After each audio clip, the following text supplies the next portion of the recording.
श्री निम्बार्क वैष्णव परिषद आसाम उत्तर आसामबाट हाम्रा गुरुजीहरू यहाँ आउनु भएको छ, जो कि श्री निम्बार्क वैष्णव परिषदको एउटा आश्रम निर्माण हुन गइरहेको छ र हाम्रा यहाँ गुरुजीहरू आउनु भएको छ। त यहाँ गुरुजीबाट दुई शब्द त्यसको विषयलाई लिएर उहाँले राखिदिनुहुन्छ। धन्यवाद। जय जय श्री राधेश्याम। हामी निम्बार्क वैष्णव परिषद उत्तर असम को तत्वावधानमा सोनितपुर जिल्लाको बेराजानमा त्यहाँ एउटा आश्रम निर्माण गर्न जाँदैछौँ।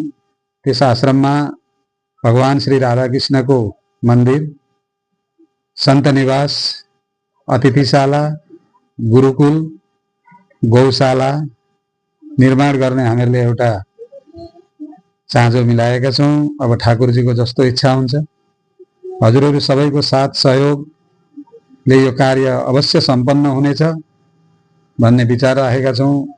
अब यहाँबाट धेरै टाढा वृन्दावन जान सबैलाई असुविधा पनि हुन्छ, बुजुर्गहरू हुनु चाहिन्छ हैन। त्यसकारण त्यही नै एउटा मिनी वृन्दावन बनोस्, सबैको केन्द्रबिन्दु बनोस्, हाम्रो निम्बार्क वैष्णवको पीठ होस् एउटा असममा भन्ने यो सद्भाव हो। सबैको साथ सहयोगले यो अवश्य पनि सम्पन्न हुनेछ र हाम्रा जति पनि भगवत भक्त सज्जन बन्धुहरू, मित्रहरू, गुरुजनहरू सबै त्यसमा लागिरहनु भएको छ। अहिले हामी कोक्राझारबाट यहाँ सङ्कलनका निम्ति आएका छौँ, आश्रम निर्माणको निम्ति। त्यसै गरी हाम्रा सदस्यहरू विभिन्न जिल्लामा जानुभएको छ, आफ्नो जिल्लादेखि बाहिर जाँदै हुनुहुन्छ, गरिरहनु भएको छ र सबैले साथ दिउँ, सहयोग गरौँ, भगवत कार्यमा सबैले अघि बढेर आउँ भन्ने हाम्रो यो आह्वान रहेको छ।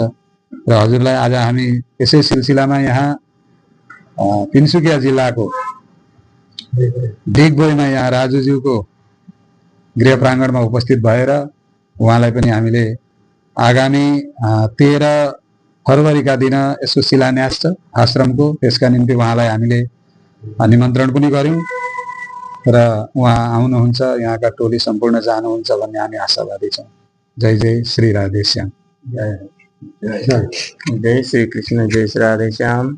त हाम्रा केवल निम्बार्क परिषद नलगाइकन हाम्रा समस्त जति पनि भगवत भक्त वृन्दहरू हुनुहुन्छ सबैलाई आह्वान छ कि जो हाम्रो यो एउटा पीठ निर्माण हुन गइराखेको छ यसमा हजुरहरूले तन मन र धनले अवश्य साथ दिनुहुन्छ भन्ने म आशा गर्दछु। जय श्री कृष्ण।